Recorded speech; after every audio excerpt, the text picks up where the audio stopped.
Assalamualaikum warahmatullahi wabarakatuh.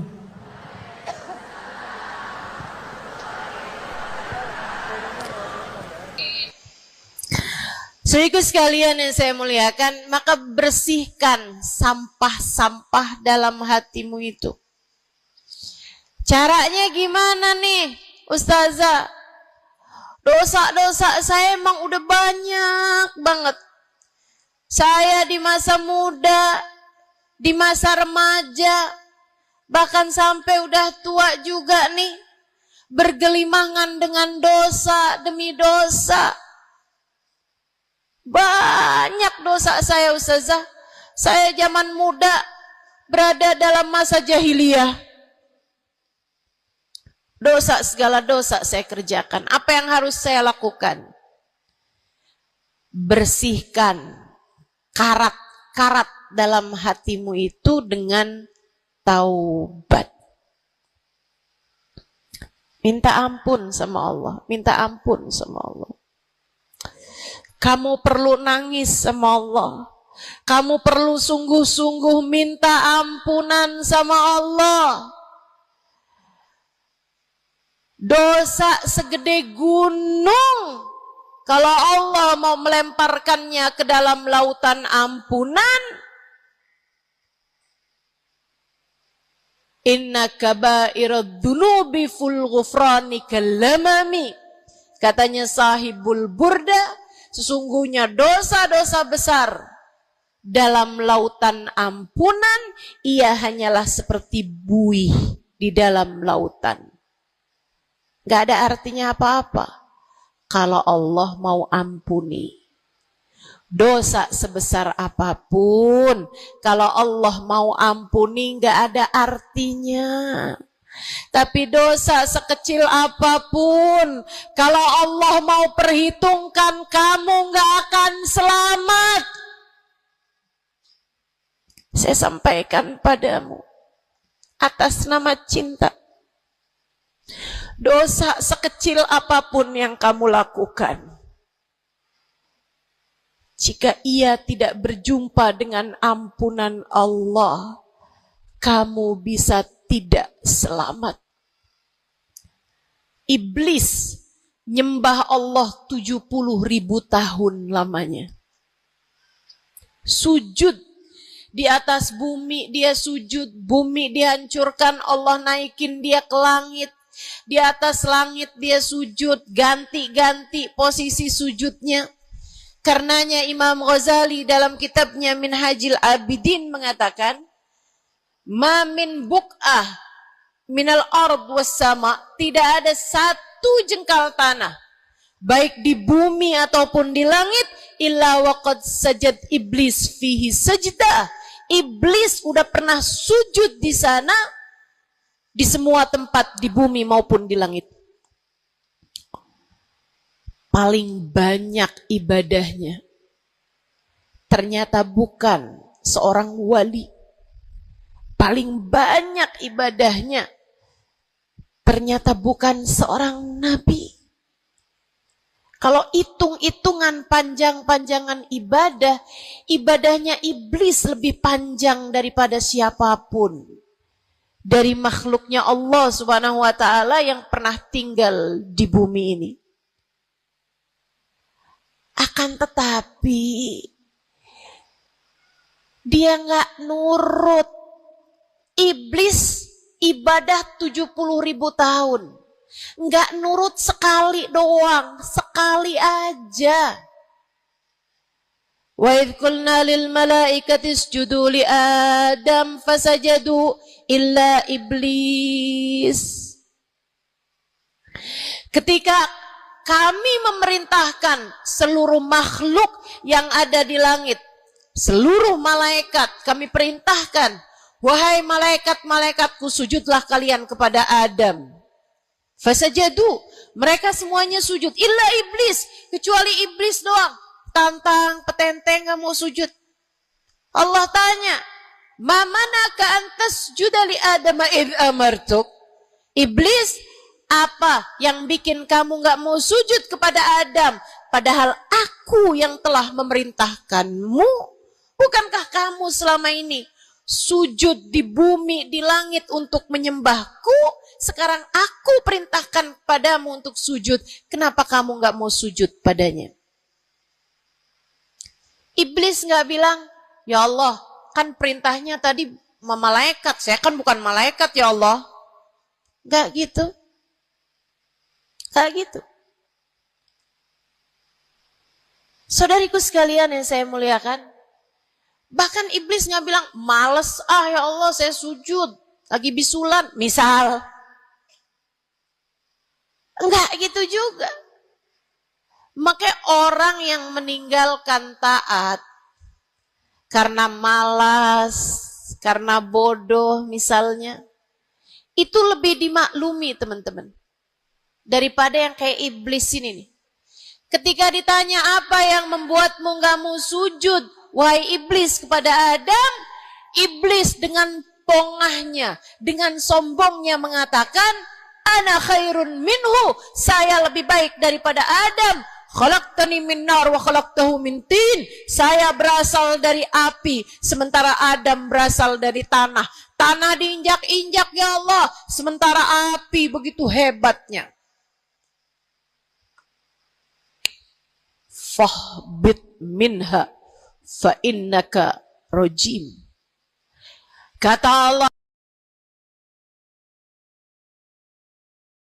kita yang taat sama dosa sama-sama baik. Kita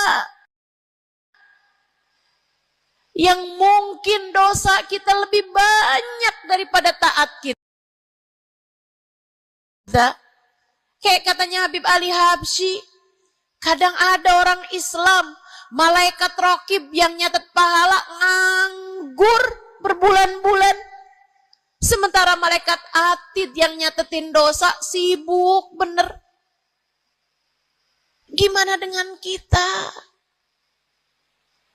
Iblis hanya satu saja melanggar aturan Allah. Allah kemudian mewahyukan padanya, keluar kamu wahai iblis dari surgaku, sesungguhnya kamu terkutuk. Kamu, kalau Allah mau memperhitungkan satu saja dosa kamu, kamu nggak akan selamat. Saya sampaikan padamu, iya kamu, semua yang dengerin saya. Kalau Allah mau memperhitungkan satu saja dosamu, kamu nggak akan selamat. Kamu tidak akan selamat. Tapi kan saya anaknya Fulan bin Fulan. Tapi kan saya keturunannya Fulan bin Fulan. Tapi kan saya istrinya Fulan bin Fulan. Bu, Kak, Dek, Nak, nggak selamat siapapun kamu. Anaknya Nabi Nuh, nabinya Allah tenggelam. Pamannya Nabi Muhammad, paman baginda kita Nabi besar Muhammad, Abu Lahab, Allah tuliskan kehancurannya, kecelakaannya, kebinasaannya di dalam Al-Quran. Mau siapa yang kamu andalkan? Tapi kan saya udah banyak bikin taat. Saya tiap malam bangun tahajud. Kamu nggak nyampe seujung kukunya ibadah iblis 70.000 tahun. 70.000 tahun.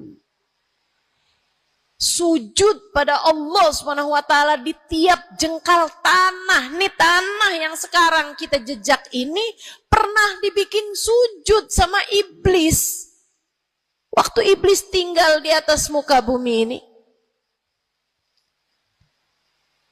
Tapi semuanya nggak manfaat. Kalau Allah mau memperhitungkan satu saja dosa hambanya, ia tidak akan selamat. Sebab Allah hanya mau menerima hati yang tidak ada sampah di dalamnya. Sebab hanya berkenan menerima hati yang tidak ada noda-noda di dalamnya. Sampah hatimu bersihkan, dosa-dosamu taubati, mintalah ampun kepada Allah, mintalah ampun kepada Allah. Bangunlah di waktu malam, mandilah dengan mandi taubat. Saat-saat mandimu kamu bilang dalam hatimu, ya Allah, sebagaimana air membersihkanku dari segala kotoran-kotoran di badanku, ya Allah, bersihkanlah dosa-dosaku dengan hujan ampunanmu.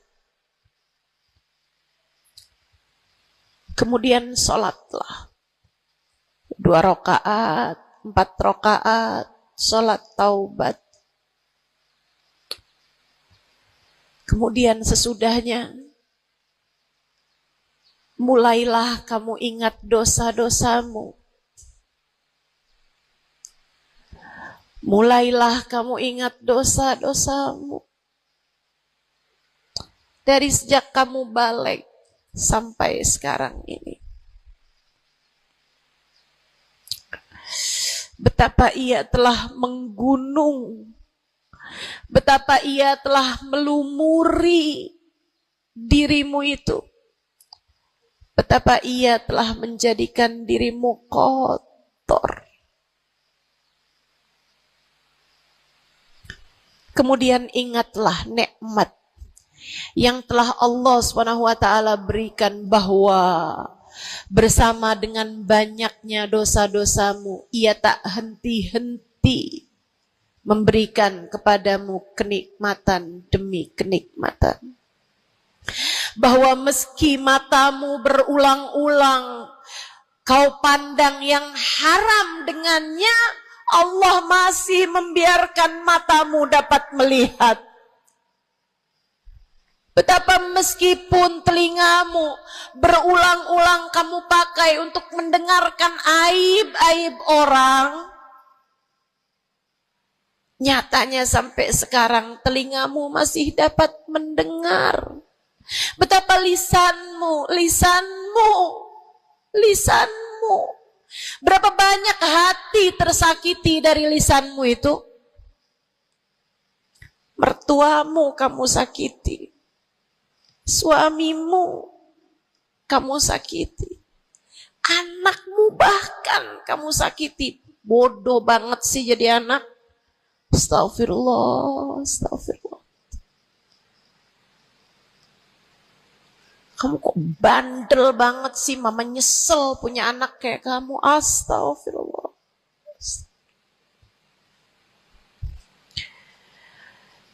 Betapa lisanmu menyakiti hati tetanggamu, saudara-saudarimu, sahabat-sahabatmu, orang-orang di sekelilingmu, merasakan gangguan dari lisanmu itu, tersakiti dari lisanmu itu. Tapi meskipun entah sudah berapa banyak dosa tercatat dari lisanmu, Allah masih tetap membiarkan lisanmu dapat berbicara sampai saat ini. Nikmat tak henti-henti Allah berikan kepadamu, bukan? Betapa durhakanya diri kita. Namun betapa penuh rahmatnya Allah kepada kita. Betapa berlumurannya kita dengan dosa-dosa. Namun betapa Allah bersama dengan segala dosa-dosa yang kita lakukan, tak henti-hentinya membanjiri kita dengan kenikmatan. Wa in ta'uddu ni'matallahi la tuhsuha. Kalau kamu mau hitung nikmatnya Allah, kamu tak akan pernah mampu menghitungnya. Sesudah kamu ingat-ingat dosamu, kamu ingat nikmat Allah kepadamu, kamu ucapkan seperti ucapan baginda Nabi Muhammad. Allahumma anta rabbi la ilaha illa anta khalaqtani wa ana abduka wa ana ala ahdika wa wa'dika mastata'tu a'udzu bika min syarri ma sana'tu abu'u laka bi ni'matika 'alayya wa abu'u bi dhanbi faghfirli fa innahu la yaghfiru dzunuba illa anta. Ya Allah, Engkau adalah Tuhanku. Tak ada Tuhan kecuali Engkau. Aku adalah hamba-Mu yang Kau perintahkan buat taat, yang Kau perintahkan untuk menepati janji semampuku. Ya Allah, aku berlindung dari buruknya perbuatan yang telah aku lakukan. Begitu buruk, begitu jelek dosa yang telah aku perbuat padamu, ya Allah. Abu'u laka bi ni'matika 'alayya. Ya Allah, Engkau selalu datang padaku dengan berbagai macam kenikmatan-kenikmatan. Wa abu'u bi dzambi, sementara aku selalu datang padamu dengan dosa demi dosa. Faghfirli, ampunilah aku ya Allah. Fa innahu la yaghfiru dzunuba illa anta. Bukankah tak ada yang dapat mengampuni dosaku selain Engkau ya Allah. Minta ampun sama Allah. Minta ampun sama Allah. Yang serius, menangislah di hadapannya. Menangislah di hadapannya. Dalam keheningan malam saat tiada sesiapapun yang melihatmu. Jauhkan dulu apapun yang dapat membuatmu kehilangan konsentrasi. Jangan lagi khusyuk-khusyuk begitu tiba-tiba kedengaran suara Shopee.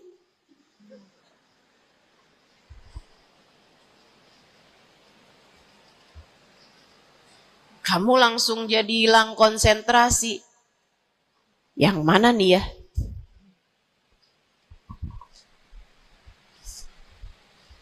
Bismillah. Kalau kamu pengen punya hati yang selamat, nomor 1 adalah taubat. Taubatan nasuha. Taubat yang sungguh-sungguh. Nyesel telah berbuat dosa, meninggalkan dosa-dosa tersebut, berjanji untuk tidak mengulanginya lagi.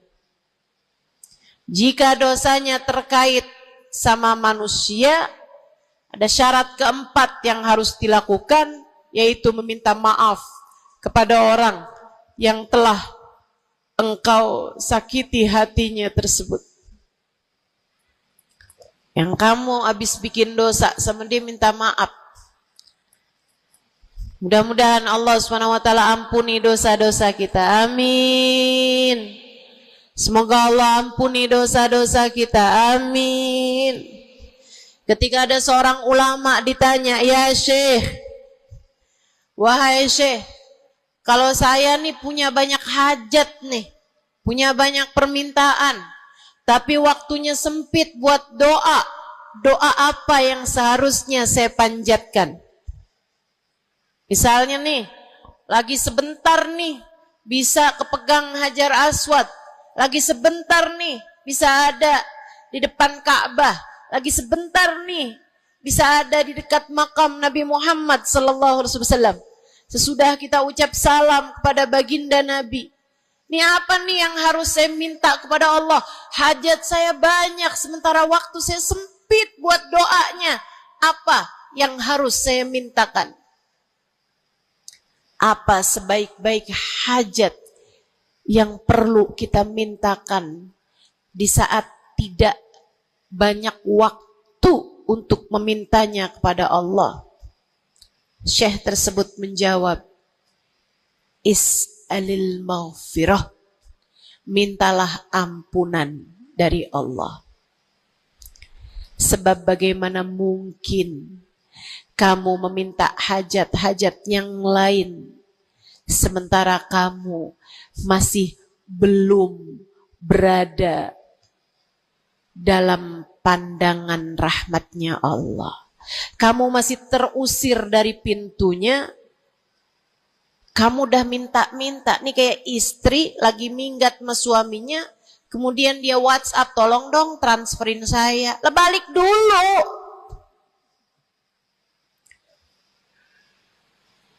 Baru minta. Tiap kita ngerjain dosa adalah tiap langkahan kita menjauh dari Allah Subhanahu wa ta'ala.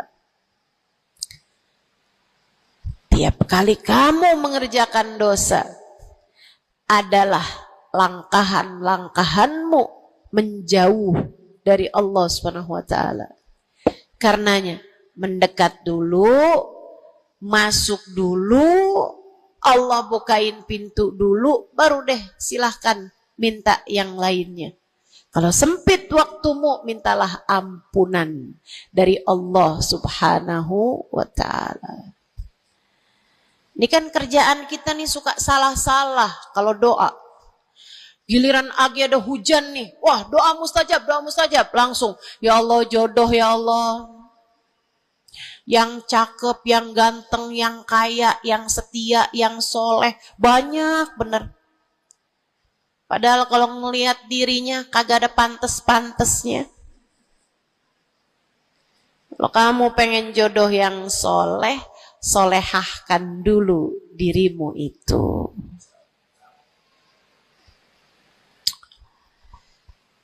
Begitu datang hujan, ya Allah, duit yang banyak ya Allah, duit yang banyak ya Allah. Mintalah dulu ampunan. Sebab kamu mati gak bawa jodoh gak apa-apa, kamu mati gak bawa duit gak apa-apa. Tapi kita mati harus bawa ampunan Allah Subhanahu wa ta'ala. Sebab dosa akan mengotori ruang hati kita. Maka syarat utama hati yang bersih adalah keluarkan sampah darinya dengan cara taubat. Mohonlah ampun pada Allah. Secara serius. Cukup sekali ustazah? Enggak cukup. Lo dosanya banyak. Tiap habis sholat minta ampun. Tiap ada kesempatan buat doa minta ampun. Tiap lagi datang hujan minta ampun. Tiap lagi ziarah ke makam Nabi, ke makam wali, minta ampun sama Allah. Tiap lagi datang orang soleh, katanya doa sambil memandang wajah orang soleh yang mustajab. Apa yang mesti kita minta? Minta ampunan dari Allah Subhanahu wa ta'ala. Minta ampunan dari Allah Subhanahu wa ta'ala. Itu satu syarat mutlak utama. Pengen hatimu selamat, keluarkan sampah-sampahnya. Habis keluarin sampah-sampahnya, nah sekarang udah bersih. Ternyata ada penyakit-penyakitnya. Ada bagian itu yang atapnya bocor. Ada airnya yang tersumbat. Penyakitnya rumah. Bukan begitu? Saudaraku sekalian yang saya muliakan, kamu kepengen hatimu jadi hati yang selamat, sembuhkan hatimu dari berbagai macam penyakit-penyakitnya. Apa aja sih penyakit-penyakitnya hati? Banyak. Imam Ghazali menyebutkannya dalam kitab Ihya Ulumuddin. Sampai jadi satu kitab yang tebal membahas mengenai hal-hal yang buruk yang ada dalam hati manusia. Pembahasan panjang, nggak akan keburu waktunya buat bahas panjang itu. Tapi saya bilang, Bu, kayak rumah. Saya pernah beli rumah. Suami saya beli rumah. Kemudian saya liatin rumahnya bagus, bersih, cakep, udah nih. Kemudian satu hari saya ajak teman saya yang ngerti urusan rumah, ahli desain interior rumah. Saya bawa masuk dalam rumah saya, dia liatin, ini bocor nih Ustazah, yang ini nih harus cepet-cepetan ditambal. Terus dia lihat ada bagian atap tuh bocor tuh Ustazah, tambal dulu Ustazah. Dibenerin dulu tuh Ustazah sebelum ditempatin. Bu, saya kirain rumah saya udah bagus. Ternyata kalau dilihat sama ahlinya baru ketahuan. Kita juga begitu semua. Kita kirain hati kita baik-baik aja. Tapi kalau kita duduk ngaji, kalau kita hadir di majelis taklim, kalau kita dengerin kajian-kajian, kita baru paham. Ya Allah, ternyata hati saya ada penyakitnya di sini. Ternyata saya juga punya penyakit yang ini. Ternyata saya punya penyakit yang ini. Karena jangan berhenti belajar. Jangan berhenti mengaji. Biar kita paham penyakit-penyakit hati kita tuh di bagian mana. Sehingga kita bisa konsentrasi buat mengobatinya. Ada tuh bagian atap yang dibilangin sama temen saya nggak terlalu peduli. Saya liatin kecil aja kok. Sampai satu hari, untung aja saya nggak ada di bawah situ. Jebol atap rumah saya. Banjir rumah saya. Gara-gara atap yang berpenyakit yang tidak diberesin. Begitu pula dengan hati kita. Cari tahu apa penyakitnya. Cari tahu apa obatnya. Dengan kamu duduk mengaji. Ini bukan urusan sejam, 2 jam dipelajari. Kemudian semuanya benar. Ini adalah PR seumur hidup kita.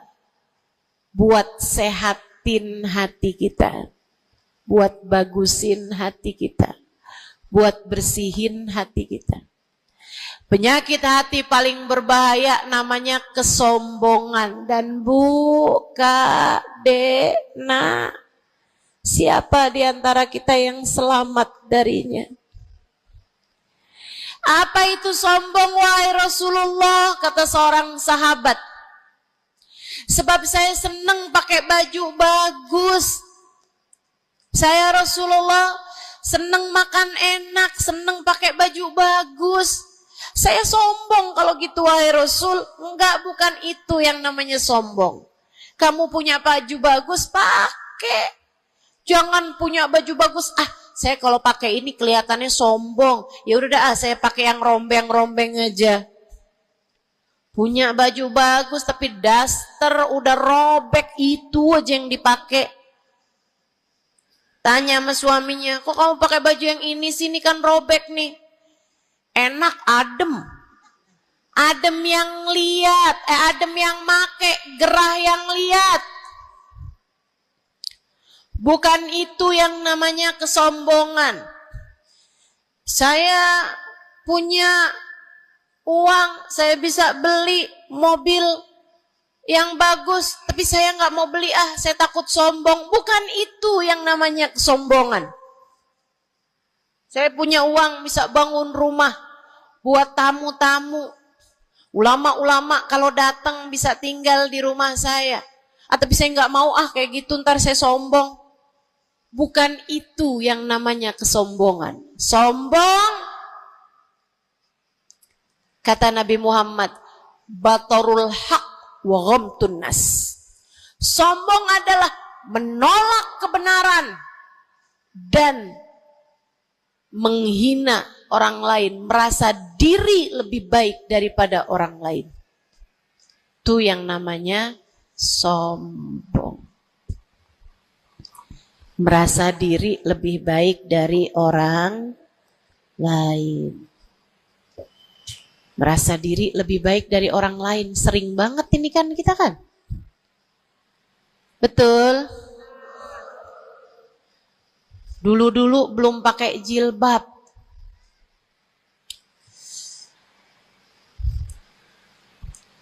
Nggak ngerjain taat yang namanya menutup aurat. Habis itu kemudian pergi majelis, hadir kajian pakai jilbab, rapi banget. Bahkan tumpuk-tumpuk. Ustadzanya pakai jilbab 1 lapis, dia pakai 3 lapis. Tapi dia ngelihat orang-orang yang belum pakai jilbab, ya ampun, belum dapat hidayah, sian. Saya rasanya kepengen buat bisikin sama dia, Mbak, Israel udah deket. Boleh nggak sih Ustazah, saya bisikin di telinganya, malaikat penjaga neraka kirim salam. Astaghfirullah. Dulu kamu berbuat dosa dengan membuka auratmu, kini kamu berbuat dosa dengan dosa kesombongan. Itu namanya bukan taubat. Itu namanya bukan hijrah. Itu namanya pindah dosa. Dari satu dosa membuka aurat menjadi dosa kesombongan, dan bisa jadi di hadapan Allah dosa kesombongan lebih besar nilainya daripada dosa membuka aurat. Bisa jadi. Bisa jadi. Para ulama mengatakan, rubba maksiatin aurathat dhullah ahabbu ilallah min ta'atin aurathat kibra. Terkadang kemaksiatan yang melahirkan rasa rendah diri di hadapan Allah lebih Allah sukai daripada ketaatan yang melahirkan kesombongan. Hati-hati.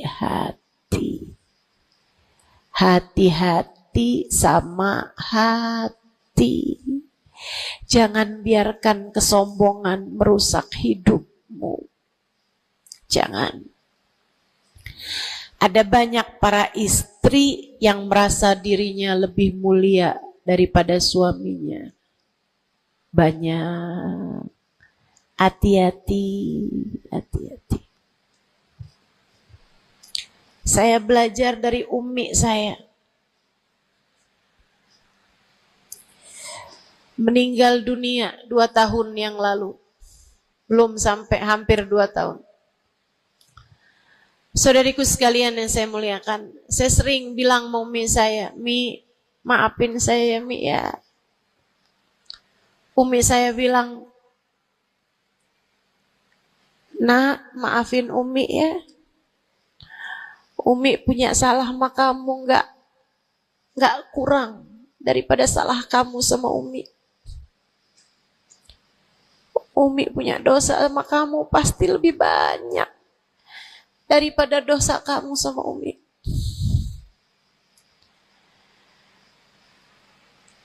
Itu rasa yang jarang dimiliki para ibu. Seringnya ibu tuh merasa selalu lebih baik daripada anaknya. Seringnya ibu tuh merasa dia nggak punya salah, dia nggak punya dosa. Yang punya dosa banyak tuh anaknya kepada dirinya, bukan begitu? Ayo minta maaf dulu sama ibu. Ayo minta maaf dulu. Kan seringnya bilang gitu sama anak-anak kita. Kamu tuh nak, ibu ini adalah ibumu, surgamu berada di bawah telapak kakiku. Waduh. Betul, al-jannah tahta aqdamil ummahat. Tapi ucapan kamu yang semacam itu kesombongan. Yakin bakal masuk surga? Yakin? Yakin bakal masuk surga, Bu? Para ibu yang suka bilang surgamu anakku berada di bawah telapak kaki ibumu, yakin kamu bakal masuk surga? Hah? Allah gak pernah wajib memasukkanmu ke dalam surga, Bu. Allah gak pernah wajib menghindarkanmu dari api neraka, Bu. Allah gak pernah wajib menjadikanmu ada di belakang Nabi Muhammad. Kalau kamu sampai Allah usir dari surganya, Allah masukkan kamu ke dalam nerakanya, kamu bisa apa? Kalau saat Nabi Muhammad menggiring umatnya, dan kamu tidak bisa ada di belakangnya, kamu terusir dari rombongan Nabi Muhammad, kamu bisa apa? Kamu bisa apa? Nilaimu yang sesungguhnya nanti di akhirat kelihatannya.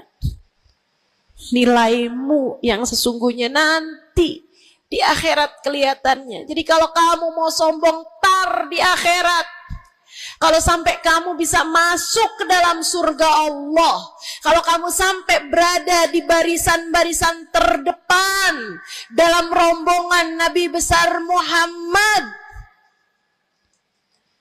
kalau kamu bisa makan dari buah-buahan surga, kalau kamu ada saat kamu mengucap salam kepada baginda Nabi Muhammad, matamu bisa memandang indah wajahnya, telingamu bisa mendengar indah suaranya, lisanmu bisa mengucapkan salam langsung di hadapannya, silahkan membusungkan dada pada saat itu. Silahkan mau ngerasa diri kamu lebih baik daripada ahli-ahli neraka, silahkan. Tapi sekarang keadaannya belum tentu. Bagaimana jika seseorang yang kamu memandang dirimu lebih baik darinya, ternyata ia melenggang masuk ke dalam surga, sementara kamu Allah jerumuskan ke dalam api neraka? Keadaannya belum jelas, keadaannya belum tentu. Jangan pernah merasa diri lebih baik daripada siapapun. Jangan pernah merasa diri lebih baik daripada siapapun. Hatimu benerin rusak-rusaknya, penyakit-penyakitnya. Ada penyakit berbahaya namanya hasud. Ada penyakit berbahaya namanya hasud.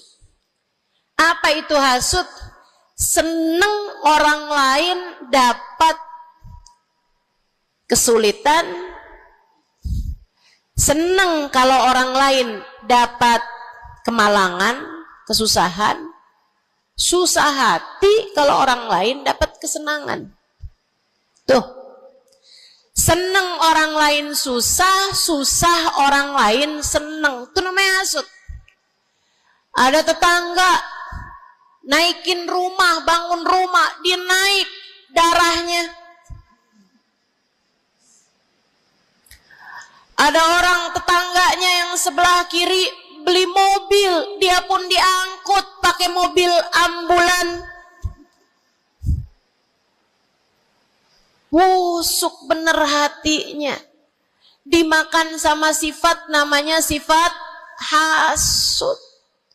Nggak seneng lihat orang lain seneng.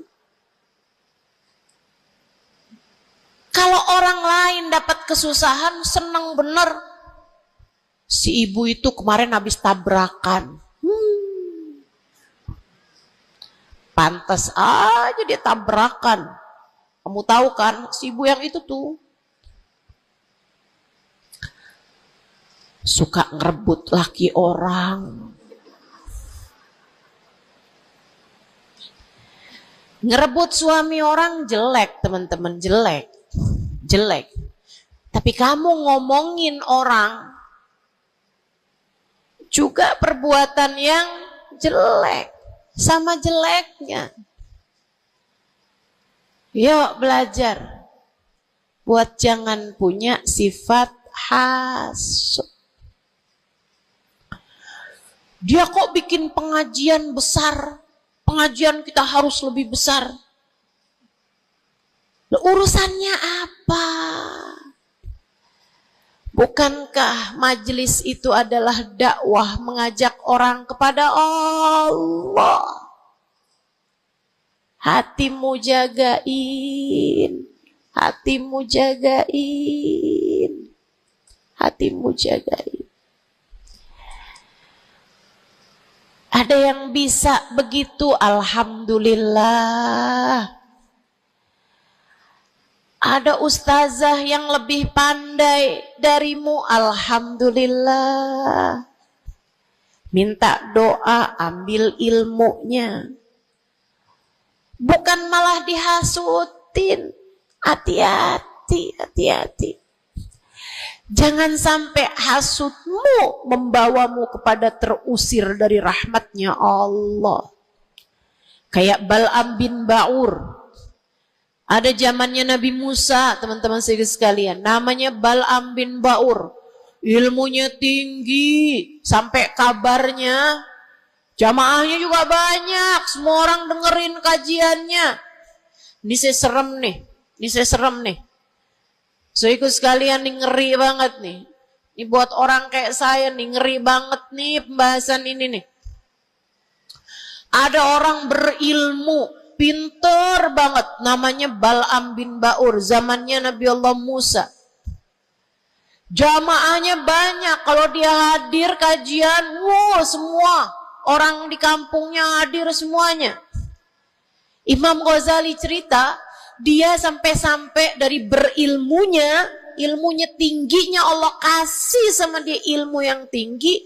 Kalau dia ada dapat pertanyaan yang dia nggak tahu jawabannya, dia doa bisa lihat jawabannya langsung dari Lauhil Mahfuz.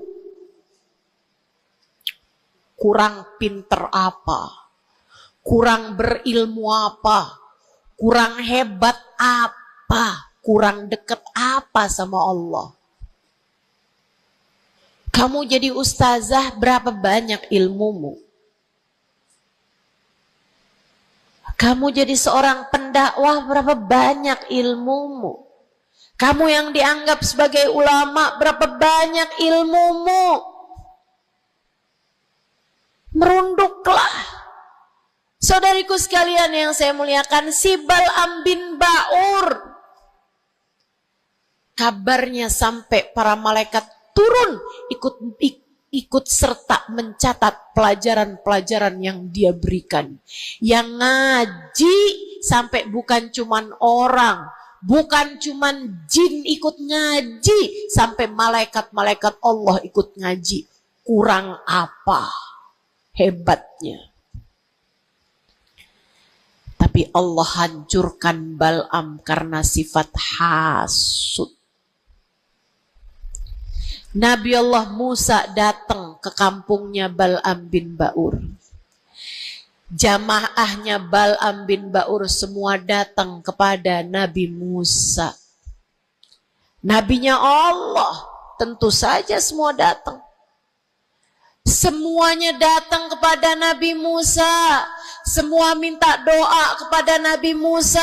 Semua berharap berkah dari Nabi Musa sebagai seorang nabinya Allah Subhanahu wa taala, Jalla Jalaluhu wa ta'ala azamatuh. Yang biasa hadir di majelisnya Bal'am kepengen istiqomah, kepengen rutinannya nggak terganggu, jadi dia tetap bikin rutinan walaupun ada Nabi Allah Musa alaihissalam. Jamaahnya dikit yang hadir. Mulai nih orang-orang yang berpenyakit datanglah kepada Bal'am bin Ba'ur. Rupanya Bal'am bin seorang nabinya Allah. Dia nggak lihat Nabi Musa sebagai seorang yang diberi kelebihan lebih banyak daripada dirinya karena diwahyukan wahyu kepadanya. Bal'am bin Ba'ur termakan sifat hasud. Ia pun berdoa meminta kepada Allah, ya Allah hancurkanlah Musa. Ya Allah, hancurkanlah Musa. Hancurkanlah Musa ya Allah. Saudaraku sekalian yang saya muliakan, Allah angkat semua kelebihannya Bal'am bin Ba'ur. Bahkan kabarnya dialah orang ateis pertama di atas muka bumi ini yang mengatakan alam semesta enggak ada Tuhannya. Ngeri, ngeri, ngeri. Allah cabut bahkan iman dari dalam hatinya Bal'am bin Ba'ur. Iman Allah cabut. Dari yang asalnya berilmu kayak begitu, Allah sampai cabut imannya, teman-teman saudaraku sekalian. Allah pun ceritakan tentang Bal'am bin Ba'ur dalam Al-Quran. Kata Allah Subhanahu wa taala, "A'udzu billahi minasyaitonir rajim. Famathaluhu kamathalil kalbi in tahmil alaihi yalhath aw tatrukhu yalhath." Perumpamaannya Bal'am bin Ba'ur seperti anjing. Kalau kamu angkat, dia menjulur-julurkan lidahnya. Kalau kamu tinggalkan, dia pun juga tetap menjulur-julurkan lidahnya. Dianjing-anjingin, bukan sama orang, sama Allah Subhanahu wa ta'ala. Lihat betapa Allah Subhanahu wa ta'ala kalau murka sama seseorang nggak tanggung-tanggung. Siapapun kamu, kalau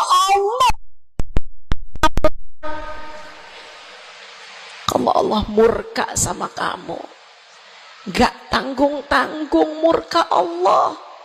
Bahkan kepada seseorang yang dibukakan lauhil mahfud kepadanya, Allah jadikan dia seperti anjing, kata Allah dalam Al-Quran. Jangan berani-berani punya sifat hasud. Ingat, kalau ada orang diberi kelebihan lebih daripada kamu, ingat, yang ngasih kelebihan itu satu, namanya. Kalau ada seseorang tertimpa kemalangan, jangan sok-sokan merasa diri lebih baik daripada orang tersebut. Ingat, yang ngasih kemalangan kepadanya hanya satu, namanya Allah. Hati-hati sama sifat namanya sifat hasud. Satu, bersihkan hatimu dari sampahnya yaitu dosa dengan cara taubat dan mohon ampun terus-terusan. Kedua, benerin rusak-rusaknya hatimu, penyakit-penyakitnya hatimu, yang terutamanya adalah sifat sombong dan sifat hasud. Hatimu belajar untuk tidak membenci siapapun. Hatimu belajar buat gak benci sama siapapun. Yang terakhir, kalau kepengen hatimu selamat, hiasi. Kalau rumah nih, udah sampahnya udah bersih, rusak-rusaknya udah dibenerin, udah direnovasi, sekarang tinggal yang terakhir. Apa itu? Hias-hiasi rumahmu. Pasangin horden, pasangin lampu yang bagus, pasangin lantai yang bagus, ditaruhin dekorasi-dekorasi, pajangan-pajangan kamu taruh-taruh, ada sofa, ada tempat tidur, dihias-hiasi rumahnya. Dicat rumahmu itu dengan warna-warna yang cocok. Kan begitu? Hiasi hatimu dengan cinta. Hiasi hatimu dengan cinta. Hatimu ada cinta kepada yang semestinya dicinta. Siapa?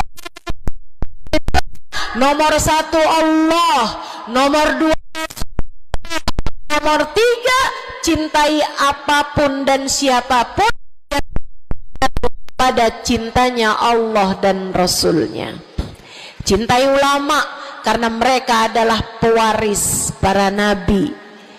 Cintai habaib dan syaraif karena mereka adalah orang-orang yang punya nasab sambung sama baginda Nabi besar Muhammad sallallahu alaihi wasallam. Cintai keluarga Nabi Muhammad, cintai para istri-istri Nabi Muhammad, cintai para sahabat-sahabat Nabi Muhammad, terutamanya Al-Khulafaur Rasyidin, Sadatina Abi Bakar wa Umar wa Uthman wa Ali. Cintai para sahabat Nabi Muhammad, cintai para ulama-ulama kita di sepanjang zaman, cintai Imam Syafi'i, Imam Maliki, Imam Hambali, Imam Hanafi.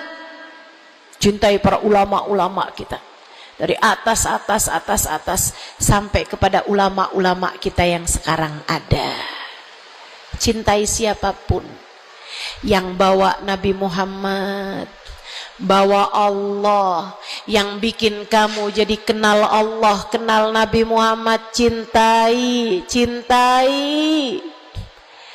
Pada cinta mereka terdapat cintanya Allah. Cintai anak-anak yatim sebab mereka dicintai sama Nabi Muhammad. Cintai orang-orang fakir karena mereka dicintai sama Nabi Muhammad. Cintai suamimu sebab kalau kamu cintai suamimu ya, bukan suami orang. Punya suami nggak dicintai, suami orang dia cintai. Astagfirullah. Cintai suamimu, Bu, sebab dalam cintamu kepadanya mendekatkanmu kepada cintanya Nabi Muhammad, mendekatkanmu kepada cintanya Allah. Kamu sayangi, kamu hormati, kamu muliakan suamimu, Allah ridho kepadamu, Nabi Muhammad sayang kepadamu. Cintai orang tuamu sebab Allah memesankan kepada kita untuk cinta kepada orang tua kita. Cintai anak-anakmu sebab mereka umatnya Nabi Muhammad. Mereka umatnya Nabi Muhammad.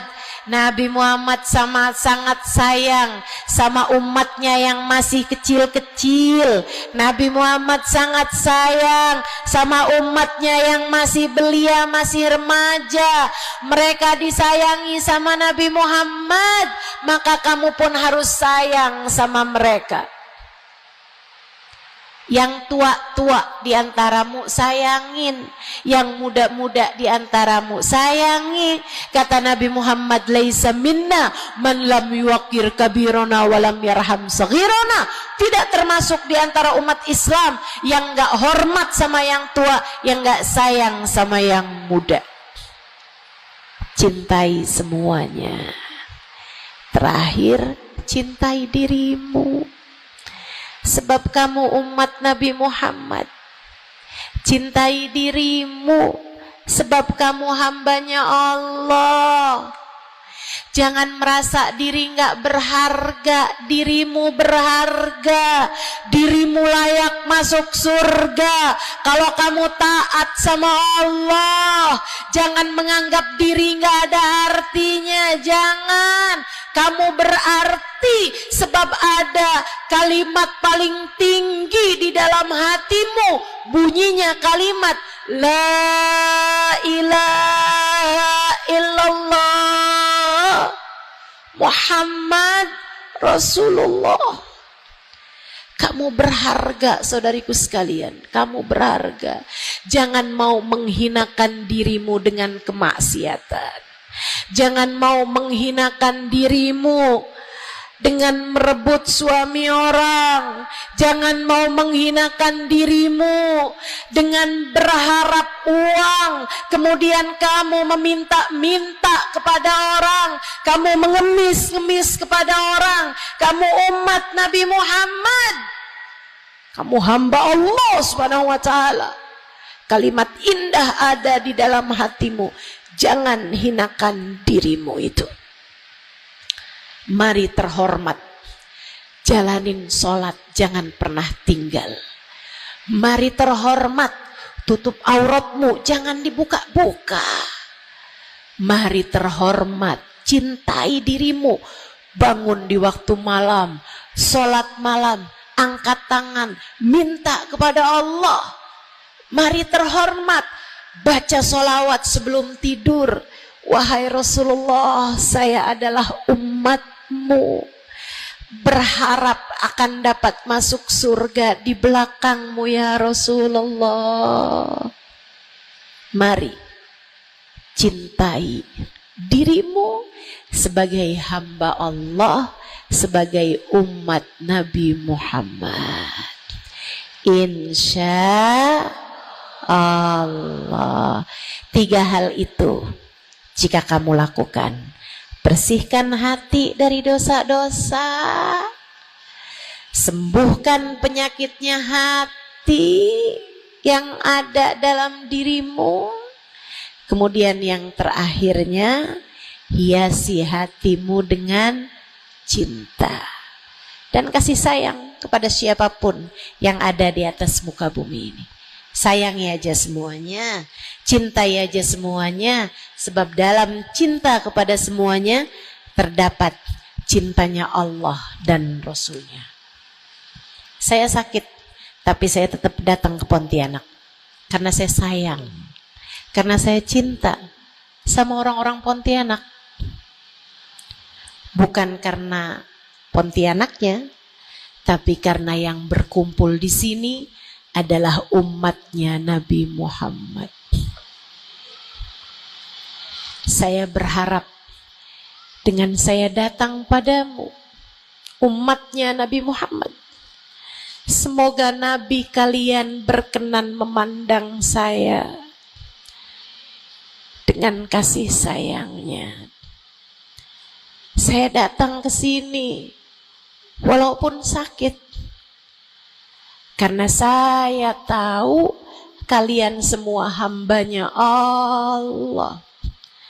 Ada keberkahan dalam diri kalian yang saya berharap mendapatkan itu. Saya berharap dengan saya datang padamu, Allah Tuhanmu berkenan merahmati saya sebagai hambanya. Yuk sayangi semuanya, yuk cintai semuanya. Rabbana zalamna anfusana wa illam taghfir lana wa tarhamna lanakunanna minal khasirin. Rabbana atina fid dunya hasanah fil akhirati hasanah wa qina adzabannar.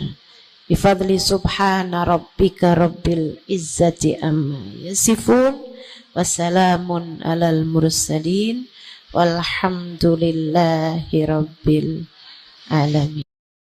Assalamualaikum warahmatullahi wabarakatuh.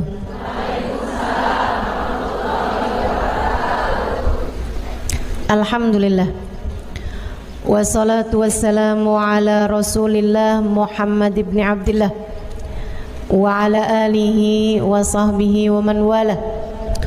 Subhanaka la ilma lana illa ma 'allamtana innaka antal alimul hakim.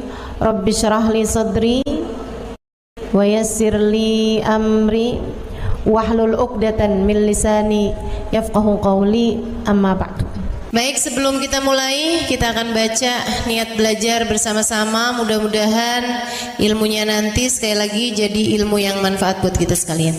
Bismillahirrahmanirrahim. Nawaitu ta'allum wa ta'lim wan naf'a wal intifa' wal mudzakarah wat tadhkir wal ifadah wal istifadah wal hidza ala tamassuk bi kitabillah wa sunnati rasulillah sallallahu alaihi wa alihi wasallam wa du'a ila al-huda والدلالة على الخير ابتغاء مرضاته وقربه وثوابه وحسن الخاتمة مع اللطف والعافية وصلاح العاقبة برحمتك يا أرحم الراحمين. La hadratin Nabi Muhammad sallallahu alaihi wasallam wa alihi washabihi azwaji wa dhurriyyati wa ahli baiti wasallimu jamil anbiya wal mursalin wal kulli ajma'in anna Allah yaghfir lahum wa yarhamhum wa ya'li darajatihim fil jannah wa yanfa'una barakatihim wa asrarihim wa anwarihim wa ulumihim wa nafaatihim fid din wa dunya wal akhirah. Al-Fatihah, baca bersama-sama. A'udzu billahi minasy syaithanir rajim. Bismillahirrahmanirrahim. Alhamdulillahi rabbil alamin. Ar-Rahmanir Rahim. Maliki yaumiddin. Iyyaka na'budu wa iyyaka nasta'in. Ihdinas siratal mustaqim. Siratal ladzina an'amta 'alaihim ghairil maghdubi 'alaihim waladdallin. Amin. Taqabbalallah minna wa minkum, taqabbal ya karim. Warraghbah fid dunya, sementara rakus ambisi terhadap dunia, tukatsirul ham, bikin banyak sumpah, wal hazan, dan bikin banyak kesedihan. Bikin sedih badan kita, bikin sedih hati kita, bikin sumpek dan bikin akhirnya jadi berpenyakit ya badan kita ini. Ar-raghbah fid dunya. Wal batalah, sementara batalah, kalau di situ diartikan apa batalah? Nganggur ya, benar. Cuman bahasa yang enak apa ya? Tugasil galba, lalai dari Allah, maksudnya ya nggak kepengen dunia juga, nggak kepengen akhirat juga gitu, kayak gabut. Anak zaman sekarang bahasanya gabut ya. Gabut itu apa sih sebenarnya? Nggak ada kerjaan gitu kan? Itu kayak ada singkatan nggak butuh gitu kali ya, dari itu ya. Nggak ngapa-ngapain gitu, pengangguran aja gitu, nggak jelas. Wal batalah tuh terlena, nganggur gitu kan, tidur mulu gitu, luntang lantung. Ada orang luntang lantung gitu kan, dibilang luntang lantung, dibilang lantung luntang.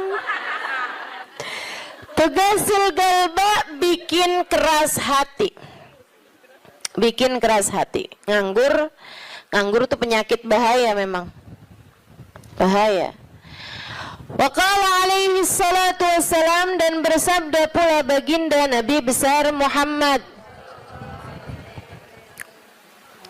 naja awwalu hadhil umma bizuhdi wal yaqin. Awal umat ini terselamatkan dengan zuhud, wal yakin, dan dengan keyakinan yang kuat. Wasayahlik akhiruha bil hirsi wa tulil amal, dan akan hancur akhirnya umat ini akan hancur disebabkan hirs, ambisi terhadap dunia, watulil amal, dan panjang angan-angan.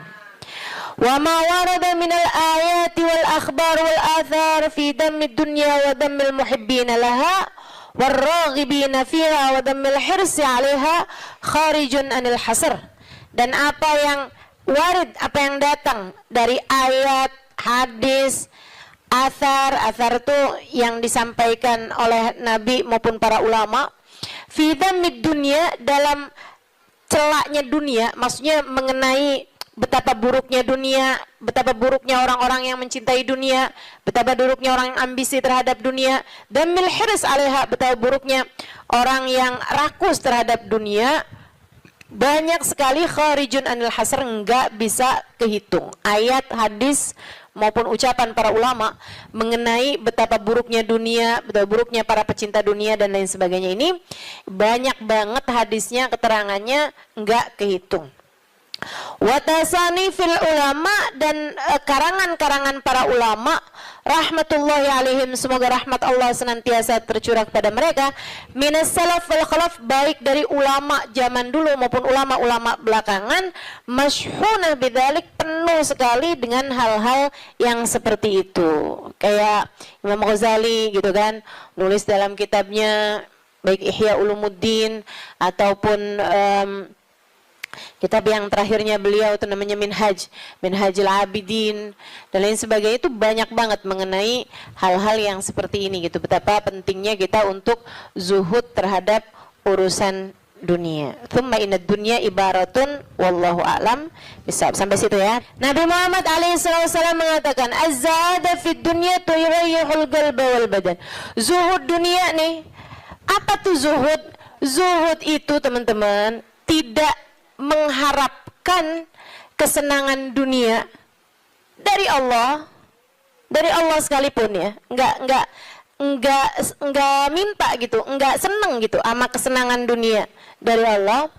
Itu namanya zuhud akhirat.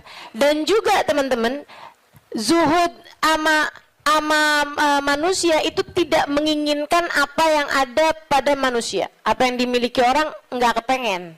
Itu kan, itu namanya zuhud fima fi aidin nas. Ini disampaikan Nabi Muhammad dalam hadisnya, izhad fid dunya yuhibbukallah, wazhad fima fi aidin nas yuhibbukan nas. Kata Nabi Muhammad alaihissalam, zuhudlah kamu dari dunia. Zuhud tuh enggak seneng, enggak ambisi, enggak fokus kepada kesenangan dunia maupun pencapaian dunia. Hati-hati, tipis teman-teman bedanya, gitu kan? Pencapaian dunia, saudara sekalian, kayak gini loh, banyak followers, majelisnya jadi rame, itu tipis tuh antara kamu kepengen akhirat sama kamu kepengen dunia. Buat siapanya? Bukan buat yang hadir. Saya rasa kalau yang hadir mudah-mudahan baik gitu kan. Tipisnya itu buat pelaku-pelaku dakwah, baik yang rumahnya buka buat majelis atau dia buka majelis, atau yang ngajarnya nih gitu. Karena kalau tujuannya senangnya itu adalah urusan-urusan dunia, tuh tipis banget setan nantinya tuh bisa masuk dari arah situ. Dari arah situ masuknya. Izhad fid dunia, kata Allah SWT. Makanya dari tipisnya nih yang saya sebut tadi itu ya, kayak keinginan kamu tuh dunia apa akhirat, keinginan kamu tuh pujian manusia atau pujian Allah. Itu sampai-sampai banyak dari para wali-walinya Allah Subhanahu wa taala meninggalkan kemasyhuran dunia karena khawatir sama hatinya. Banyak saudaraku sekalian. Sampai ada di antara para wali itu yang sampai berpura-pura nyuri, sampai dikejar orang gitu kan. Kenapa dikejar orang? Karena yang dia curi adalah bajunya seorang perempuan yang lagi mandi. Ada orang lagi mandi, wali loh yang ngerjain. Wali yang ngerjain. Untung belum zaman viral internet ya. Ini kalau zaman viral internet kayak apaan tuh orang ngejudge dia tuh kan. Udah nganggepnya udah hancur banget dah gitu. Tapi memang itu yang dicari sama beliau. Yang dicari sama beliau adalah menghindar dari kepopuleran, menghindar dari apa yang orang-orang cari dari kemuliaan dunia, karena khawatir hatinya terselip rasa keinginan untuk dianggap mulia di dunia menghancurkan kemuliaannya di akhirat. Serem bener buat orang-orang kayak saya yang sama Allah dikasih pegang mic di depan, ya kan? Teman-teman saya sekalian, nggak gampang. Makanya kalau ada yang bisa kamu lakukan untuk saya, doain biar bisa ikhlas, doain biar bisa benar gitu, jaga hati, doain biar disayang Allah gitu. Kesian nih, begitu udah masuk nih setan, teman-teman saya sekalian, setan tuh ya datang ke pedagang beda, datang ke orang awam beda, datang ke ulama beda lagi. Waduh, yang datang ke ulama nih setannya juga ulama. Setannya juga kelas profesional, gitu kan? Jadi nggak ecek-ecek gitu loh. Setannya juga setan-setan berkelas, teman-teman saya sekalian. Nah itu kan yang belum tentu selamat gitu, belum tentu selamat. Masya Allah, Masya Allah. Ada tuh zamannya Imam, siapa ya? Ada Imam Ghazali cerita dalam Ihya-nya. Kita suka ketawa-ketawa tuh dengerin cerita Imam, maksudnya kalau baca ceritanya Imam Ghazali yang begitu-begituan. Kata Imam Ghazali dalam Ihya-nya tuh, ada orang atau di Minhaj ya, wallahu a'lam, pokoknya salah satu kitab Imam Ghazali lah. Imam Ghazali cerita, ada orang dia itu ulama, teman-teman. Cuman ulamanya itu masih suka yang ya gitulah, masih ada kesenangan dunianya.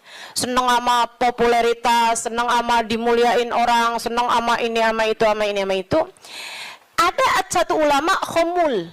Ulama yang lain nih, ulama yang nggak seneng namanya terkenal, nggak seneng, dia nggak seneng sama urusan begituan, urusannya antara dia sama Allah, tapi ilmunya luar biasa. Ulama yang kedua nih, yang kedua. Ini ulama yang pertama nih, saya nggak inget namanya gitu ya. Dua-duanya nih saya nggak inget namanya. Nah ulama yang pertama nih, dia lagi khutbah Jumat, teman-teman saya sekalian. Dia ngomong sesuatu yang dinisbatkan kepada ulama yang kedua yang nggak senang keterkenalan apa ini, teman-teman. Dia ngomong bahwa saya pernah dengar kayak, kan ada orang-orang itu ya Allah, mudah-mudahan Allah bersihkan hati kita semuanya nih ya. Ada orang-orang yang kalau cerita sama orang lain, bahkan di mic sekalipun, senang menunjukkan kedekatannya sama ulama yang lain atau sama orang-orang yang berilmu, guru-guru apa segala macam gitu kan ya. Yang tujuannya adalah biar orang tahu nih, gua deket sama si ini, gua deket sama si itu. Paham maksud saya? Mudah-mudahan Allah selamatkan hati saya, mudah-mudahan Allah selamatkan hati kita semua. Sehingga sekalian, dia bilang tentang ulama B nih. Dia bilang, saya pernah dengar Syekh ini mengatakan gitu kan. Syekh itunya hadir di majelis tersebut, ya. Dan yang diomongin sama Syekh A ini tentang Syekh B, itu nggak pernah diomongin sama Syekh B-nya. Paham? Jadi ulama A ini bohong tentang ulama B. Bohongnya di khutbah Jumat, cuman untuk menunjukkan betapa dekatnya dia sama ulama B tersebut itu. Dia ngomong kayak begitu, sehingga sekalian, tahu apa yang dikerjain sama ulama B? Ulama B ini yang, kenapa nih anak? Beliau berdiri nyabut bulu ketiak di tengah orang banyak. Beliau berdiri nih, beliau berdiri kemudian nyabut bulu ketiak. Heh, Syekh, kurang ajar kamu. Ini waktunya khutbah. Saya nggak pasti itu khutbah Jumat atau khutbah yang lain nih ya. Ala kulli hal, Syekh, ngapain kamu di waktunya khutbah, kamu malah cabut bulu ketiak? Duduk Syekh, nggak punya adab. Kata Syekh B ini, kamu yang nggak punya adab nak. Kamu yang nggak punya adab Pak. Kenapa kamu mengingatkan saya untuk sesuatu hal yang sunnah? Nyabut bulu ketiak, kalau salah mah hari Jumat ya. Nyabut bulu ketiak hari Jumat hukumnya sunnah. Ala sunnah. Walimada astahi, dia bilang. Kenapa saya mesti malu? Kamu gak punya malu apa depan orang-orang kamu nyabut bulu ketiak? Bulu ketiak itu kan buat laki-laki, sama laki-laki nggak aurat. Sesama perempuan aja nggak aurat. Bulu ketiak ya, maaf ya. Teman-teman sekalian, beliau bilang walimada astahi. Kenapa saya mesti malu? Ana ala haq wa anta alal batil. Saya mengerjakan barang hak, kamu mengerjakan barang batil. Dia bilang saya mengerjakan barang hak, nyabut bulu ketiak sunnah hari Jumat. Dia bilang kamu ala batil, karena kamu menceritakan tentang saya sesuatu yang tidak pernah saya katakan. Saya Syekh Fulan, sebutin nama dia namanya. Ya Allah, merah padam mukanya. Seram teman-teman, seram. Ya gitulah. Kadang-kadang tuh sampai tipis banget keinginan dakwah atau keinginan pamer. Tipis. Setannya tuh ngebisikin sampai kayak suara semut.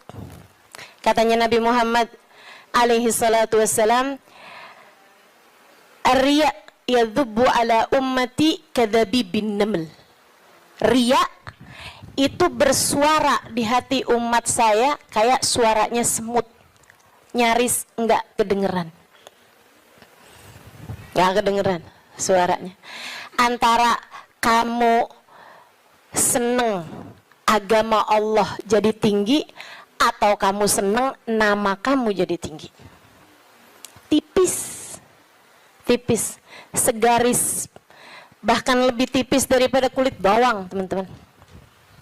Oke, mesti terus minta perlindungan sama Allah. Ya Allah, ya Allah, ya Allah, ya Allah. Bimbing terus ya Allah, ya Allah, ya Allah. Gitu. Mudah-mudahan Allah karuniakan keikhlasan bagi kita sekalian insyaallah. Sebab yang namanya pencapaian akhirat teman-teman. Dan pencapaian akhirat kita nggak pernah tahu. Pencapaian akhirat tuh kita nggak pernah tahu. Taunya kapan? Ntar di akhirat. Namanya juga pencapaian akhirat. Taunya entar di akhirat. Saat kamu berhasil menghadap Nabi Muhammad, saat namamu menjadi seseorang yang dikenal oleh Nabi Muhammad, kalau mau bangga tar di sana.